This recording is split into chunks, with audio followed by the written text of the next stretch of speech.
आकाशवाणी गोरखपुर से प्रादेशिक समाचार।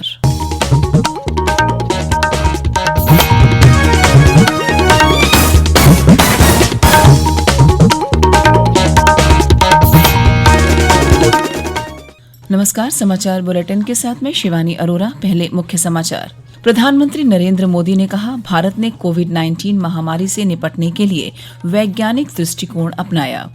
केंद्रीय मंत्रिमंडल ने सार्वजनिक क्षेत्र की तेल विपणन कंपनियों के लिए एथेनॉल खरीद प्रणाली को दी मंजूरी। बसपा प्रमुख मायावती ने पार्टी से बगावत के आरोप में 7 विधायकों को किया निलंबित। कहा, एमएलसी चुनाव में सपा को हराने के लिए पार्टी मिलाएगी किसी भी दल से हाथ। और राज्य में पिछले 36 घंटों के दौरान कोरोना के 1979 नए मामलों के सापेक्ष 2465 मरीज हुए स्वस्थ। ठीक होने की दर बढ़कर हुई 93.33%। अब समाचार विस्तार से। प्रधानमंत्री नरेंद्र मोदी ने कहा है कि भारत ने कोविड महामारी से निपटने में वैज्ञानिक दृष्टिकोण अपनाया है।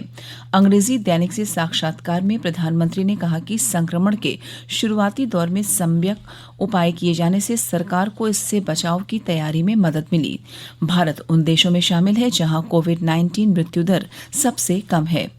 प्रधानमंत्री ने कहा कि देश में संक्रमण से ठीक होने की दर लगातार बढ़ रही है और उपचाराधीन लोगों की संख्या कम हो रही है।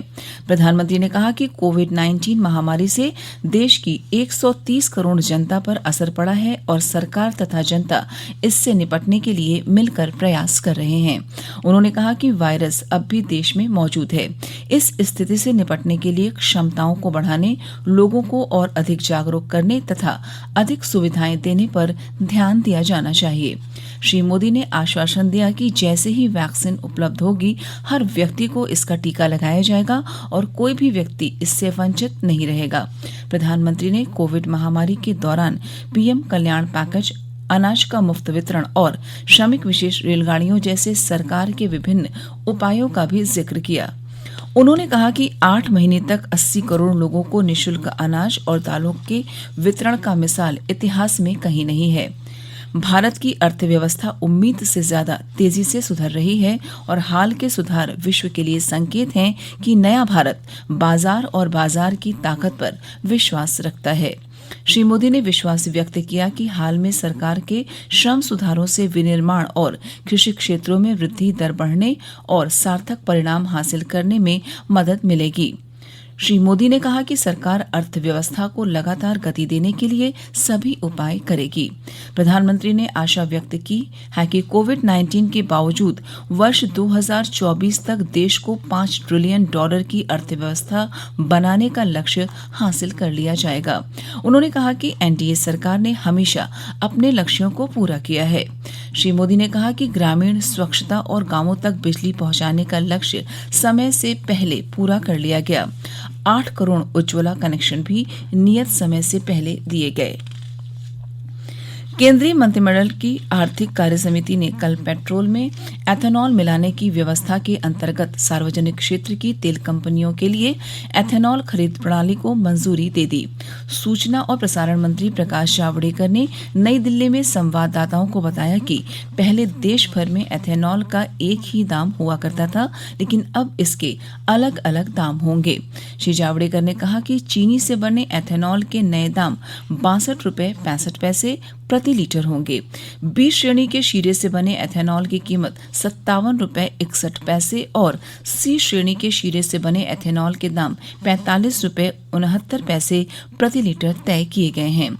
इस कीमत के अलावा एथेनॉल पर जीएसटी और परिवहन शुल्क का भी भुगतान करना होगा। मंत्रिमंडल ने पैकेजिंग में जूट के बोरों के अनिवार्य रूप से इस्तेमाल के नियमों के विस्तार को भी मंजूरी दी है। श्री जावड़ेकर ने कहा है कि अनाज की 100% पैकेजिंग जूट के बोरों में करनी होगी, जबकि चीनी के मामले में 20% को ही जूट के बोरों में पैक करना अनिवार्य होगा। जूट पैकेजिंग में भी भारत आत्मनिर्भर बनेगा। पिछले कुछ सालों से जूट के उत्पादन पर उल्टा परिणाम हुआ था। अब इस निर्णय के बाद पक्का यकीन हो गया कि जूट का मांग बढ़ता रहेगा हमेशा खाद्यान्न का पैकेजिंग जूट के ही होगा और शक्कर का पैकेजिंग 20% जूट का होगा। ये भी एक निर्णय किसान और मजदूर के लिए और आत्मनिर्भर भारत के लिए महत्वपूर्ण है। श्री जावड़ेकर ने कहा कि चीनी को विभिन्न प्रकार के जूट के बोरों में पैक करने के फैसले से पटसन उद्योग को बढ़ावा मिलेगा। शुरुआत में जूट के बोरों के लिए 10% की बोली जेम पोर्टल के जरिए लगाई जा सकेगी। राष्ट्र 31 अक्टूबर को लौह पुरुष सरदार वल्लभ भाई पटेल की 145वीं जयंती मनाएगा। सरदार वल्लभ भाई पटेल की जयंती राष्ट्रीय एकता दिवस के रूप में मनाई जाएगी। लौह पुरुष के रूप में मशहूर सरदार पटेल ने वर्तमान अखिल भारतीय सेवाओं के गठन में महत्वपूर्ण भूमिका अदा की थी। प्रादेशिक समाचार आप आकाशवाणी गोरखपुर से सुन रहे हैं। बहुजन समाज पार्टी प्रमुख सुश्री मायावती ने 7 विधायकों को कल पार्टी से निलंबित कर दिया। इन विधायकों पर पार्टी से बगावत करने का आरोप है।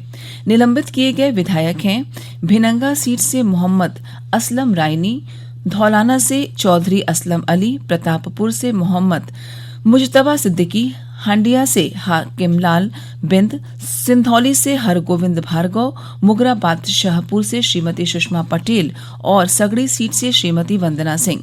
संवाददाताओं से बातचीत में बसपा प्रमुख सुश्री मायावती ने समाजवादी पार्टी पर इन विधायकों को तोड़ने का आरोप लगाया। उन्होंने कहा कि एमएलसी चुनाव में बसपा समाजवादी पार्टी प्रत्याशियों को हराने में अपनी पूरी ताकत झोंक देगी और भाजपा या अन्य पार्टी से प्रत्याशियों को अपना वोट देना पड़े तो देगी। प्रदेश सरकार ने आगामी त्योहारों के मौसम को देखते हुए कल से राज्य में विशेष समूहों पर ध्यान केंद्रित करते हुए कोविड जांच अभियान शुरू किया है। इसका उद्देश्य कोविड के फैलाव को रोकना है। यह अभियान राज्य में अगले 16 दिन तक जारी रहेगा। हमारे संवाददाता ने बताया कि राज्य सरकार लोगों से निरंतर अपील कर रही है कि वे सुरक्षित दूरी बनाए रखें और कोविड संबंधी नियमों का अनुपालन करें। प्रदेश में कोरोना के मामले लगातार घट रहे हैं और ठीक होने की दर में बढ़ोतरी हो रही है। पिछले 36 घंटों के दौरान कोरोना के 1979 नए मामले सामने आए, जबकि इस दौरान 2465 कोरोना मरीज पूरी तरह से ठीक हो गए। प्रदेश के स्वास्थ्य विभाग के अपर मुख्य सचिव अमित मोहन प्रसाद ने बताया कि राज्य में कोरोना से ठीक होने की दर बढ़कर 93.33% हो गई है। उन्होंने बताया कि राज्य में कोरोना के नमूनों की लगातार जांच की जा रही है और अब तक 1,45,69,242 नमूनों की जांच की गई है। उधर देश में कोविड-19 से ठीक होने वालों की दर लगभग 91% हो गई है। ठीक होने की दर लगातार बेहतर होने के कारण अब देश में संक्रमण के सक्रिय मामले कुल मामलों का 7.51% रह गए हैं। इस समय देश में संक्रमण के 6,03,000 सक्रिय मामले हैं। गुजरात के पूर्व मुख्यमंत्री केशुभाई पटेल का कल सुबह निधन हो गया। वे 92 वर्ष के थे। पिछले महीने कोविड-19 से ठीक होने के बाद उनका स्वास्थ्य खराब हो गया था। प्रधानमंत्री नरेंद्र मोदी ने अपने संदेश में कहा कि वे केशुभाई पटेल के निधन का समाचार सुनकर बहुत दुखी हैं। श्री मोदी ने कहा कि केशुभाई अप्रतिम नेता थे, जिन्होंने समाज के हर वर्ग के लिए चिंता की तथा उनका जीवन गुजरात की प्रगति तथा हर गुजरात वासी को सशक्त बनाने के लिए समर्पित रहा। प्रदेश की राज्यपाल आनंदीबेन पटेल ने भी केशुभाई पटेल के निधन पर गहरा दुख व्यक्त किया है। प्रदेश भर में कोविड-19 के नियमों का पालन करते हुए श्रद्धा, भक्ति और उल्लास के साथ हजरत मोहम्मद साहिब का जन्मदिन ईद ए मिलाद उन नबी मनाया जा रहा है। श्रद्धालु आज विशेष इबादत कर रहे हैं। राष्ट्रपति रामनाथ कोविंद ने हजरत मोहम्मद साहिब के जन्मदिन मिलाद उन नबी पर देशवासियों को शुभकामनाएं दी हैं। श्री कोविंद ने कहा है कि मोहम्मद साहिब ने प्रेम और भाईचारे का उपदेश दिया और विश्व को इंसानियत का रास्ता दिखाया। उपराष्ट्रपति एम वेंकैया नायडू ने कहा कि मिलाद उन नबी परिवार के सदस्यों और मित्रों के साथ मिलकर इबादत करने का मौका है। श्री नायडू ने कोरोना महामारी के प्रकोप को ध्यान में रखते हुए लोगों से मिलाद उन नबी को सादगी से मनाने और स्वास्थ्य तथा स्वच्छता संबंधित सावधानियों का कड़ाई से पालन करने को कहा है। अंत में इस बुलेटिन के मुख्य समाचार एक बार फिर। प्रधानमंत्री नरेंद्र मोदी ने कहा, भारत ने कोविड-19 महामारी से निपटने के लिए वैज्ञानिक दृष्टिकोण अपनाया। केंद्रीय मंत्रिमंडल ने सार्वजनिक क्षेत्र की तेल विपणन कंपनियों के लिए एथेनॉल खरीद प्रणाली को दी मंजूरी। बसपा प्रमुख मायावती ने पार्टी से बगावत के आरोप में 7 विधायकों को किया निलंबित। कहा, एमएलसी चुनाव में सपा को हराने के लिए पार्टी मिलाएगी किसी भी दल से हाथ। और राज्य में पिछले 36 घंटों के दौरान कोरोना के 1979 नए मामलों के सापेक्ष 2465 मरीज हुए स्वस्थ। ठीक होने की दर बढ़कर हुई 93.33%। इसी के साथ प्रादेशिक समाचार समाप्त हुए। नमस्कार।